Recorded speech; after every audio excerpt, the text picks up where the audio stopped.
Welcome everyone to Almost Cancelled. I am Peter, and today I'm going to be talking about Squid Game Season 1, Episode 6. It's called Gganbu. More or less. I may be butchering that a little bit, but full spoilers for the episode as always. And this one is notable in that it's basically just the game. It is the fourth game in its entirety takes up this whole episode.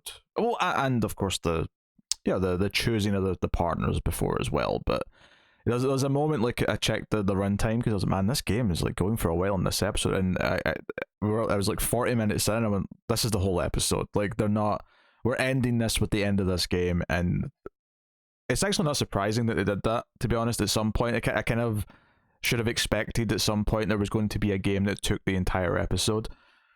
So we'll get into that in a minute. Just a couple quick things from other stuff. Obviously, the detective's still running around. He hears the phone in the leader's quarters. He tries to use it afterwards. I think the most notable thing, other than the fact that dialing out doesn't seem to work for him, is that the leader mentions the VIPs. I don't think I quite mentioned the term of VIPs last episode. It was when we were talking about the explosives. Like, the idea is the VIPs can get out this tunnel and then they can blow everything else up. I think I just assumed the VIPs were the leader of the group and like maybe other important people who were here. But this episode made it clear that the VIPs are going to be coming to the island for presumably the final game. So very intrigued as to how the mythology opens up with like the people who are behind this. Like, yeah, that's obviously the leader running this place is fairly important, but he's not the one who actually is either funding it or setting it up, or like maybe like he's yeah, it seems like he obviously believes in what he's doing, but it does feel like he is the hired manager for whoever is funding all this. So be very curious to see what that is, how that plays out. So obviously this is a very hard hitting episode. We have the mystery of the mother who does not get a partner, who is left behind. They all assume she's going to be killed, although I'm not convinced that that's what they're going to do with her, being the odd person out.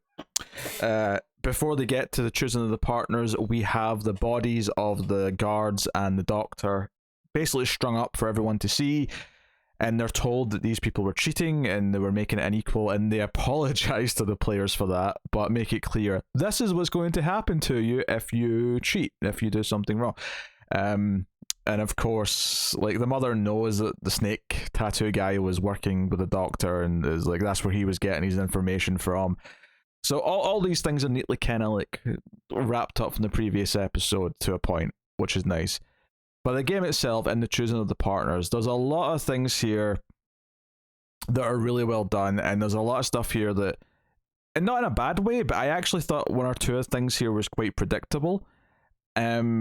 Basically, as soon as they said they'd be playing in pairs, I had this inkling, and it was confirmed for me in a good moment. So the moment it was confirmed for me what was going to happen, and by that I mean that they were going to be playing against each other, not working as pairs against other pairs, right? I had the inkling that it was going to be one of the two were going to die, and it was confirmed for me as soon as Gi-hun, like, turns down mother lady because she's like trying to convince everyone and she's being kind of pathetic, and that was kind of satisfying. Might not be the right word, but it felt like this was just desserts for how she has been with everyone, for how she has spoken to everyone, for the way she has just flipped her allegiances like it was nothing. The fact that no one trusts her or wants to work with her is kind of like just desserts. So that felt very fulfilling, I guess, in that sense. But he turns down her, and he goes to turn to Sang-woo and says, Sang-woo, we should, and as he's saying it, he notices that Sang-woo is already talking to Ali and asking Ali to be his partner. And it was this moment that convinced me that like everyone in every partnership was going to have one survivor and one death. Because from there, the way they paired up, it was like, I could buy Ali's going to die now. We're in episode 6. I think the reason why we're not going to have Sang-woo and Gi-hun together is because they both have to survive. That was my instinct, and then as we got the more of the pairs, it kind of started to feel just kind of confirmed where, okay, Ali's going to be a big death for this episode if it happens, and indeed it does, of course. uh, you know, pickpocket going with the new girl, it kind of felt like, okay, new girl we're starting to get more of, but she's not as big a character as the others, so she can die. So I was thinking about it a little bit logistically in terms of who would be left for more of the story, which is not like, necessarily the way you want to be thinking per se when you're in the drama of the suspense and all that, but it didn't take away from anything. Like, I want to make that clear. It's more just, it's impossible not to think about the makeup of the next game and think of the makeup of the finals and think about how if you think about it as a tournament, right? Like, thinking about what the next round is going to be, who's going to be involved, and I've been saying that we definitely have to get to this point at someday, right? Like, one of the games has to be them versus one other person, and they're going to feel directly responsible for the other's death. Since game one, it felt like that was inevitable, and they've been kind of like sort of like just gradually getting there with like, okay, like we start off every person from themselves for a couple of games, and then it was like 2 big teams of 10, and now it's just 1v1, and again makes it feel fresh, makes the games feel like they keep not doing the same thing. It also feels like they're alternating between like a physical game and one that's more sort of intimate, because we had obviously the red light green light game, and then the carving, and then tug of war was back to physical, and then this was back to sort of more intimate, just uh more of a skill game, I guess, or guessing game. It depends, because they all get a choice. They can play whatever marble game they want. They just get a bag of 10 marbles each, and they have to, whoever gets all 10 marbles from the other player and has to all 20 was the winner, and the other one's the loser. And they've got, I think, 30 minutes as the time limit for them to play their games. And they're in kind of like a set that's like an old typical Korean neighborhood, and the old man's getting confused. And there's some big beats here where this guy's trying to convince Gi-hun to be his partner, but then he realizes that whoever's left over might just be killed, and there's this great cut where his hand is almost going to shake the other guy's hand, and then it just comes out for the old man instead, and it's this really sweet moment. But of course, because at this point I'm already thinking this is going to be one player of each team is the winner and one's the loser, I immediately was like, oh god, the old man, like, this might be his time. This actually might be his time to finally go. And it kind of makes sense when you think about the fact that we've got 9 episodes. This is episode 6. But if you think about it in 3 acts, if you split that evenly into like 3 batches of 3 episodes, this is the end of Act 2 in a lot of ways. I don't know if that's actually necessarily correct in terms of story structure, but in terms of like, this is the point in the season where things should feel dire. They should feel like the most emotional and at their worst in a lot of ways. So it makes sense to sort of escalate things here, because this is where, okay, we've settled into the games, we've settled into what the mechanics of them living together are, the tension of people trying to kill each other, of how they're being fed, of like, we've had all these elements at play, and this is the right moment to like ramp up the emotion, to ramp up the personal connections, and actually lose some people that matter more. Like, to finally, like, some people die in this episode who are not red shirts, for lack of a better term. So yeah, the game itself, like, this might be a shorter discussion just because it is all just the game, rather than having all these subplots or having different things, but they're in different pairs. Let me talk about the girls first, I think, because I really kind of dug this, in that, the new girl was trying to like bond a little bit with Sebuk, the pickpocket, last episode, and was kind of shot down. Here she's like, hey, we don't know these marble games, because this is more of a boomer thing. This is more of an old person thing. We didn't really play marbles in our generation, which I actually like. I'm assuming I'm older than these characters, a little bit at least. Certainly the new girl seems quite a bit younger than me, but I have to agree with her. Like, I never touched marbles when I was a kid. I wouldn't know any games to play with marbles. Luckily, they're all simple enough, and they're very quickly explained, so you're never lost in the episode as to how it works exactly. There's maybe some minutia that I could ask if I was actually playing, to like, in case of certain scenarios, but otherwise they're fairly straightforward and easy to follow. So she's like, hey, why don't we just make up one game at the end, and it'll be winner takes all, and we can just talk until then, so we don't have to do all this, like, constantly playing games until someone finally wins all the marbles. And they agree, but we'll just talk until then. and we learn stuff about each character. Even Pickpocket, who we knew more about, we find out that not both of her parents are still alive. It's actually just her mother. Her father died trying to escape North Korea. So that's super sad, and like she kind of like opens all this up. And the argument from the new girl is that one of us is going to die. There's no reason to be embarrassed or hold anything back from each other, because either way, either one of us, either you're going to live and the other person who knows all your secrets is going to be dead, or you're going to be dead, so it doesn't matter that your secrets are out. So it's this kind of really sad, morose conversation between them. But the new girl like has a really dark backstory, where she talks about how she found her mother dead when she was fairly young, and she was murdered. Her mother was murdered by her father, and then she killed her father. But then also adds on that her father also did a lot of bad things to her mother and herself. So there's some really dark implications of what her father was like. And we also find out that her father was a very religious man, and would constantly ask God for forgiveness for what he was doing to them. So that kind of obviously ties into how confrontational she got last episode with the religious guy. She clearly has a very specific view of that because of her backstory. And we find out that she was recruited for this game when she got out of prison. She went to prison for murdering her father.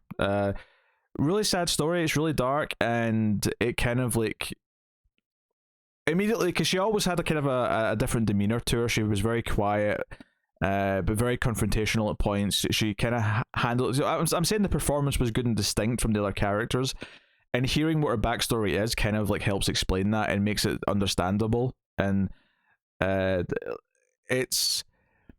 a lot of talk here between the characters as well about how like what they're going to do when they get out, if they win, if they get the money, what they're going to do.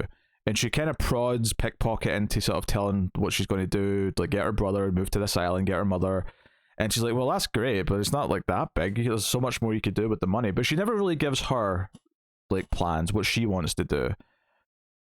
And the most she ever does is she forgets for a moment and suggests that they do something, that they go see a movie, that they have a night with drinks or something. And it's this sad ending to the story where she says, okay, let's just make a game where like whoever gets the marble closest to the wall wins. So Pickpocket goes first, gets fairly close. And part of me, again, it's maybe slightly predictable, but not in a bad way. Not in a bad way. It's predictable in the sense that the storytelling between the two characters is set up this properly, where I could see her throwing the game. And she did. She just sort of tosses the marble out right in front of her. And her argument is like, I have nothing to go back to. I have no one to get out of here for. You have a brother to go save. You have a mother to go save. You have people you care about. You have a purpose to get out and to go and do things. I don't. Right? And it's really sad because she doesn't, because like her life was kind of ruined by her circumstances.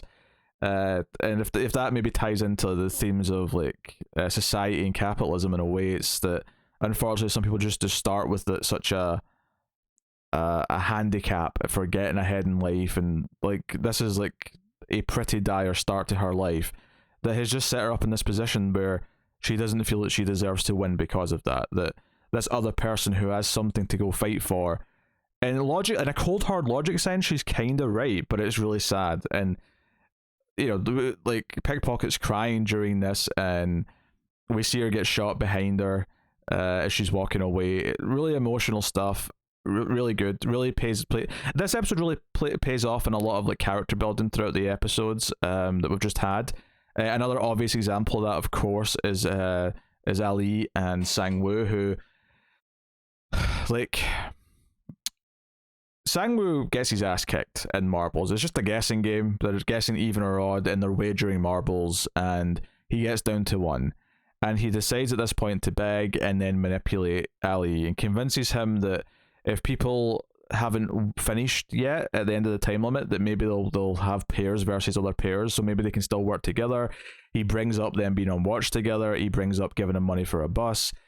And it all feels manipulative. It all feels quite sad. And you feel like he's going to try and trick him into like giving up his marbles, and he does. He actually swaps he makes a whole song and dance about making sure the marbles are safe around his neck with his shirt, but it's all just a ruse so he can swap out the bag with a bag of pebbles instead of marbles. And he wins. He wins without ever having to see Ali. Ali goes around scouting the other players like he's asked to, but when he gets back to where they were playing, Sang-woo is just not there, and he yells out for him, and Sang-woo hears him as he's leaving the room, as he's been escorted out because he's won, and we hear the gunshot. It is cruel. It is sad. You know, Sang-woo's been this really interesting character to crack in a lot of ways, because obviously he does these likable things, because you know when he gave him the bus money, that was just a genuine nice gesture. He didn't need to do that. He did that without any reason to like gain from it, right? So he does do nice things when there are no consequences directly to him, but when he's pushed into a position where he's like fighting for his life or he's fighting for money, he will actually get dirty, he will be manipulative. And it kind of, you know, it's interesting to me how this game, and I'll talk about this a little bit with Gi-hun as well, but if you think about this from the perspective of what ended up him in here, all of his, you know, his embezzlement, his shady stock dealing, whatever it was he was doing, it's kind of interesting that, again, yeah, he was really nice to the people around him, and like people had a nice high opinion of him, but he was secretly doing a lot of shady things with his power and with what he could do in the background. And it's interesting that this kind of plays out similar for him in this episode, in that he at face value, you know, plays all these emotional beats, he acts very nice, and he's had genuine moments with Ali throughout the episode, which is why he's able to manipulate them, or sort of utilize them to manipulate him, I should say. And that's kind of heartbreaking, but it's also very true to his character. And it's also this thing where one of them had to win. But if we're talking about being fair, Ali should have won. And the sad part is that much like I'm saying this mirrors Sang-woo's backstory, this also sadly mirrors Ali's, because Ali was robbed of his wages. He was owed wages, and the person who was supposed to give them to him betrayed him and tricked him. Here, Sang-woo kind of does the same thing, right? There's some parallels here. He is tricked by someone who is more of a savvy businessman. I said that weird. A businessman, right? He's tricked by someone, because that was the thing, like with that backstory as well, is that Ali's boss was also corrupt. He was going out to gamble with money that he was withholding from his employees. So it was someone who was just savvier and was higher up in the food chain, but still corrupt and still doing bad things. And again, here's the same thing. We have Sang-woo, who is using his wit, using his cunning that he is no doubt used in the real world, and it eventually did catch up to him. He's in a lot of trouble because of it, but he's using those same tactics and instincts again to screw over Ali, and Ali, like he was in the real world, is again screwed over. And we know about his wife and child. We know that there's stakes here for Ali. So it's super sad and tragic, and big ending to the episode. So yeah, the old man and Gi-hun, damn, this one hurts. It hurts a lot. The old man is confused at first, and he's wandering around. But the big thing, of course, that I can't gloss over is so Gganbu, the title of the episode, is that this is like a BFF type thing, right? To boil it down into some annoying millennial terms, this is like, we are friends, we trust each other, we've got each other's backs, we're there for each other. You know, they pinky swear that they are allies and that they're best buddies. And then, of course, they find out what the rules of the game are. And it's this awkward thing. And obviously, Gi-hun, you know, as much as Gi-hun does prey on his illness a little bit later on when he realizes he has a chance to, he is very distraught about what he has to do throughout a lot. He's a lot more sympathetic than I think Sang-woo is, for sure. And there's a lot more argument here to why he should be the winner, regardless. Because, like, the old man, realistically, it's actually insane that he got this far in the first place. And there's a lot of good reasons why he did get this far. There's a lot of good skills that he does have, but ultimately, he's never going to win this. And he doesn't have a chance of winning. So there's, you know, again, cold hard logic for sure, but like, it does make sense. So they're playing, and the old man's winning, and it's not until at one point where the old man like forgets what he wagered, you know, what his guess was, odd or even, and he says, "Oh, what did you say?" But he asks him after he opens his hand, So Gi-hun just changes his bet, which, and again, I use the word bet. We have to like talk about the fact that this ties into his backstory again. He had gambling issues. He was gambling constantly, and he was losing constantly. Right? He did win the one, of course, but he was constantly screwing people over, including his own mother, so he could gamble. So this is really heartbreaking that he doesn't want to do it right now, but he's in this corner where he has to. And in the real world, he also felt like he was in this corner where he had to do certain things at a certain point. Now he's in that largely because of his own deeds. But of course, we got more of his backstory last time. You know, he's in a really bad place in the first place because of things that weren't in his control.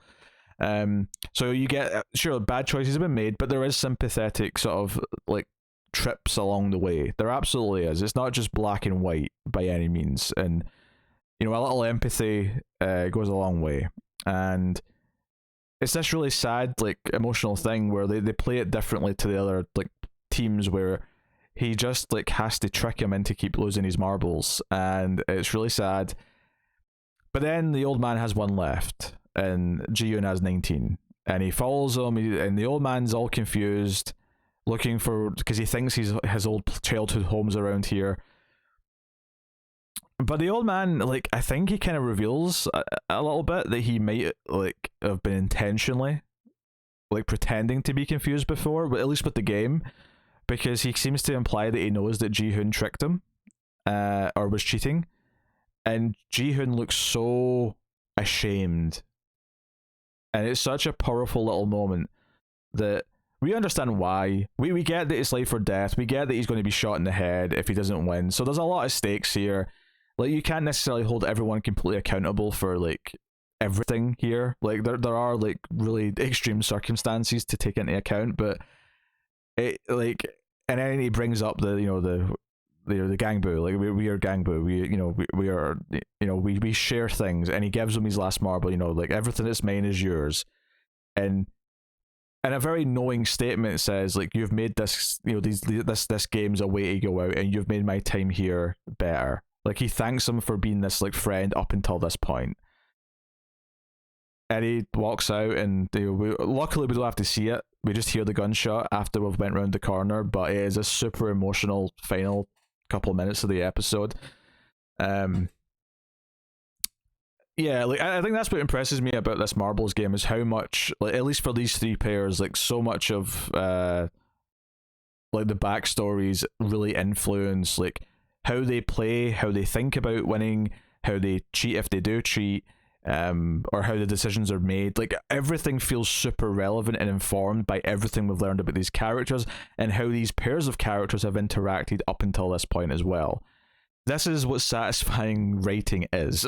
Like, this is what satisfying, like, because I think there is nitpicks to have. If I really want to be nitpicky here and say that like every game is somehow ended, at least maybe not the last one, because Tug of War was like, you know, everyone at the same time, but like every game other than that, like Gi-hun has been right at the end, and that's a little bit tropey, that our main character is always at the last possible second for drama's sake, right?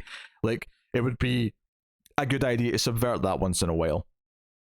So there was maybe a brief moment where I thought of that when it became clear that there was only a minute left, and he was trying to find the old man again and like convince him to play one more game. I thought, oh, we're in the last seconds again, and right again, it's the same character who's right down at the last couple of seconds. But that is like a minor like nitpick. That is like a minor thing that doesn't matter, and I forgot about it so quickly, because everything that happens in the scene with the dialogue between them, with what they're playing on, is so well informed by every single thing they've built up until this point. Every interaction they've had together is relevant. Every like decision in the way that Gi-hun thinks, and like how he's treated people on the outside, and how he feels extra ashamed for treating the old man like that, all has meaning. It all matters. It's growth. Like, the way he feels ashamed of doing this to him is genuine growth from where he was at the start of the show. It's so satisfying in terms of a piece of writing. This is the sort of writing that like makes TV wonderful, and it's why it's so frustrating when I watch other shows and the writing's really sloppy, and when I'm watching like Star Trek Discovery, and it's just like this like surface level like drama manipulative stuff to try and like make drama out of of tropes and nothing, as opposed to this, which earns every single beat that it has at this point. You know, like every thing that it's doing feels like a culmination of everything that's been well spread out and built up to this point. And I can't praise it enough. I obviously I've not talked about Snake Man and his buddy like yet, where of course they turn on each other immediately. Where like the guy starts trash talking Snake Guy like right away, and he starts to win, and it's not until like he gets down to like the one or two marbles, and he's like, right, we're changing the game because I don't like this one. And the guard agrees to this. He says, nope, you're all equal here. So like he asks for a different game. You have to play a different game.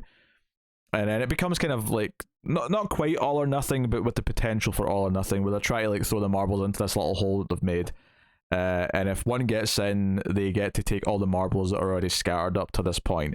I did have a question about the rules of this a little bit. Is that what happens if no one gets in, like, and all the marbles are technically like free agent, as it were?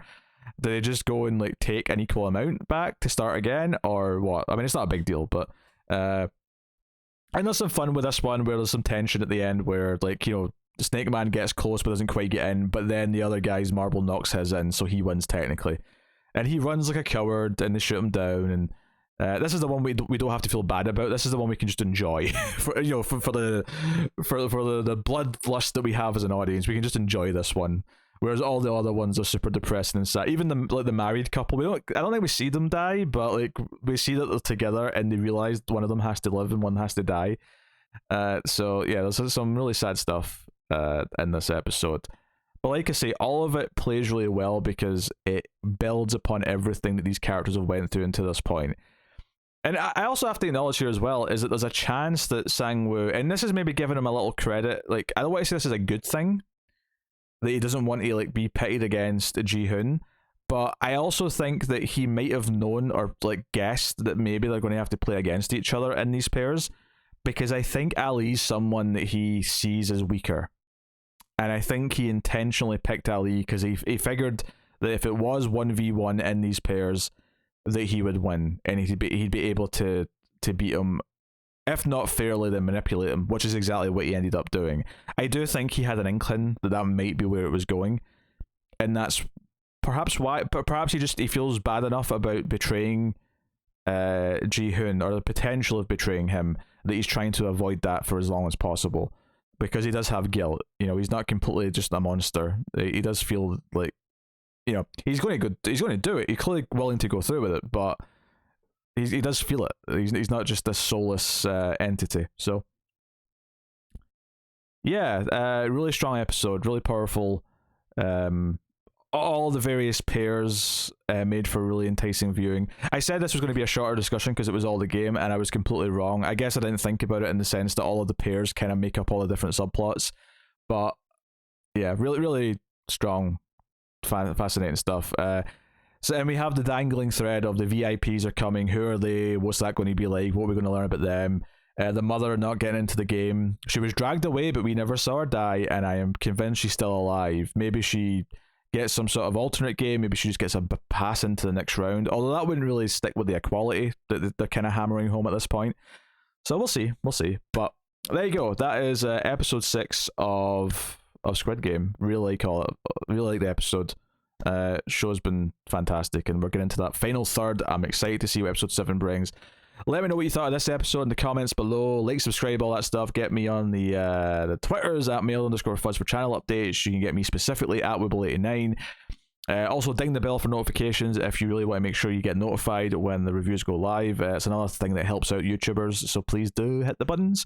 You can support us financially over at patreon.com/mailfuzztv for as little as $1 per month, and get some bonuses for your trouble. So throw a marble our way if you enjoy the content. And want more of it to keep coming. So yes, thank you. Otherwise though, that is me, so thank you once again for watching or listening. We always appreciate it. Keep watching TV. Have you got any vanilla?